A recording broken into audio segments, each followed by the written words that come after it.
De esos días que abres internet y te aparece la página de MSN y aparece esta noticia. Y entonces se te ocurre, ¿qué es arresto en tutela y por qué se da?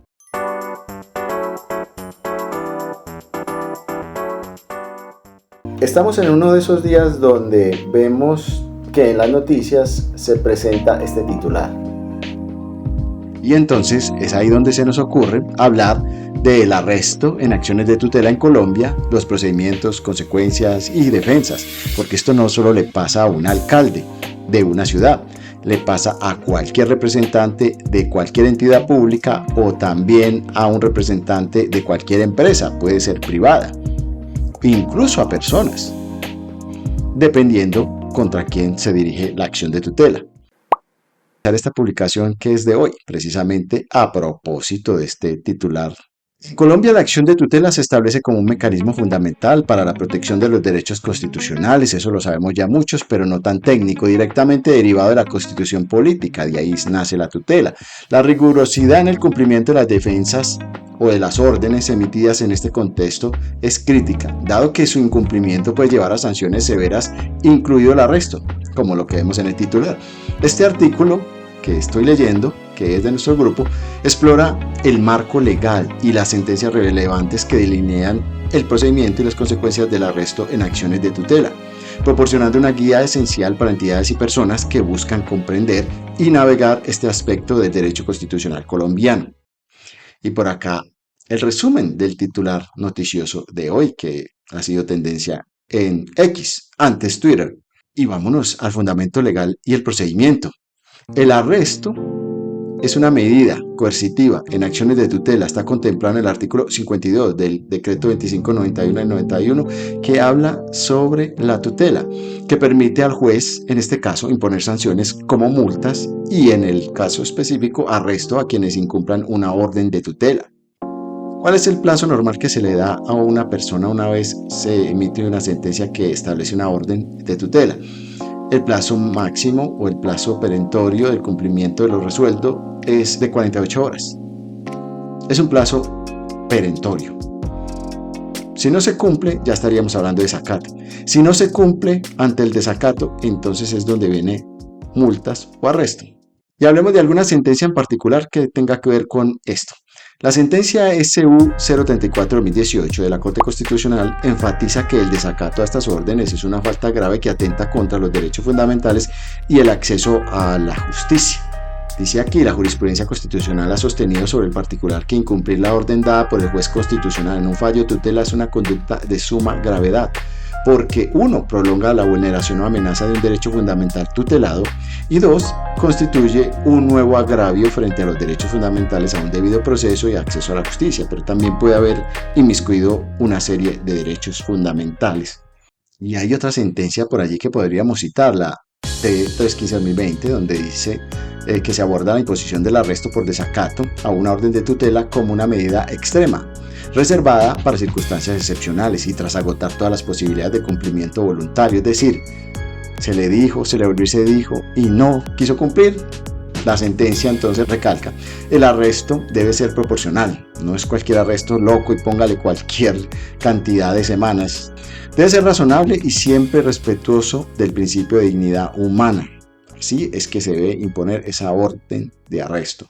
En un caso decidido 315 de 2020, T315-2020, la Corte encontró que había una serie de órdenes de arresto y allí dijo, resulta especialmente cierto al comprobar que ante circunstancias como las descritas en el presente asunto, el trámite de incidente de desacato pierde su capacidad persuasiva. ¿Cómo sería tanto que perdió su capacidad persuasiva y su eficacia para lograr la efectiva protección de los derechos fundamentales de los usuarios de servicios de salud involucrados? Y si en cambio compromete la garantía de los derechos de personas naturales que se desempeñan como representantes de los intereses de las EPS incumplidas. En este caso, fueron tantas veces las órdenes de arresto que se dieron cuenta que es que ya se estaban afectando los derechos fundamentales también de las personas representantes legales de esas EPS. Tampoco se puede llegar a ese extremo. ¿Y cuáles son esas implicaciones legales y medidas coercitivas? Bueno, Implicaciones de un arresto por desacato a una orden de tutela son profundas. No solo se trata de asegurar el cumplimiento de una orden judicial, sino también de proteger los derechos fundamentales involucrados. Además, este tipo de arresto subraya la importancia de garantizar el debido proceso y el respeto de los derechos de defensa del destinatario. ¿Qué dice el artículo 52 sobre el desacato? Esto es del decreto 2591. La persona que incumpliera una orden de un juez proferida con base en el presente decreto incurrirá en desacato sancionable con arresto hasta de 6 meses, imagínense, hasta 6 meses, y multa hasta de 20 salarios mínimos mensuales, salvo que en este decreto ya se hubiera señalado otra consecuencia, que no ha pasado. O sea que el 5 días de lo que se ordenó en la noticia que vimos al empezar no es tan desproporcionada. Sin embargo, es claro que bajo esta administración municipal no se cometió ese agravio, por lo menos no en cabeza de ese alcalde. ¿Y cuáles serían esas estrategias de defensa?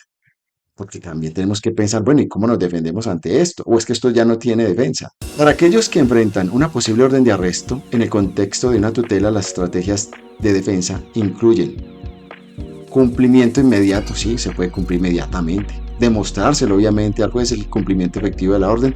Puede suspender o evitar la imposición de sanciones, ¿sí? So pena de que hayan otro tipo de sanciones derivadas de ese incumplimiento que podría darse, pero por lo menos en frente a esa acción de tutela, si se muestra el cumplimiento, debía suspenderse esa orden de arresto. Recurso de reposición y apelación, cuando es posible, sobre todo la apelación. La mayoría de las veces no se conceden recursos, entonces puede suceder, como en este caso. Negociación y mediación, siempre usted podría entonces negociar con el accionante en tutela, alcanzando una solución que puede ser entonces de mutuo acuerdo y se puede llevar al juez para que éste la avale, la acepte y así terminar con esa orden de apremio. Revisión judicial por cambios circunstanciales. Si surgen nuevos hechos o circunstancias, se puede solicitar una revisión de la medida. Pues en este caso podríamos decir es que no es el mismo alcalde sobre el cual debía recaer esa sanción porque él ni siquiera la conocía, apenas lo conoció y ya salió a cumplir, porque así sucedió en la noticia realmente. Las conclusiones son las siguientes. La sentencia SU 034-2018 y la 315-2020, si fueras a tomar solo esas, porque hay muchas más, refuerzan la seriedad con la que el sistema judicial colombiano trata el incumplimiento de las órdenes de tutela. Los destinatarios de estas órdenes deben entender que el incumplimiento puede llevar a consecuencias severas, incluido el arresto, ya lo sabemos. Es crucial que todas las partes involucradas respeten y cumplan con las decisiones judiciales para proteger los derechos constitucionales y mantener la integridad del sistema de justicia. Este análisis entonces nos demuestra que siempre hay que cumplir con las órdenes de tutela, máxime cuando ya hay incidente de desacato, que es posterior a esa sentencia de tutela que ordena algo, cumplir algo.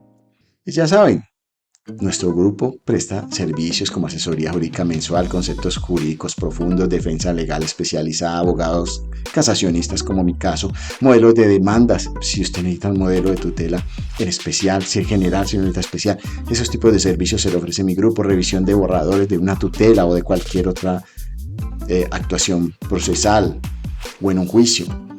Orientación procesal también es el tipo de servicios, porque hay personas que van a tomar una decisión, bien sea para presentar una demanda, para defenderse, para conseguir un abogado, para revisar el proceso que está en pie, para obtener una segunda opinión profesional también. Entonces ahí están nuestros servicios y como siempre ahí les dejamos abajo en la descripción los datos de contacto. Mi nombre es Alex Valencia y nos estamos viendo o escuchando en una próxima. Saludos.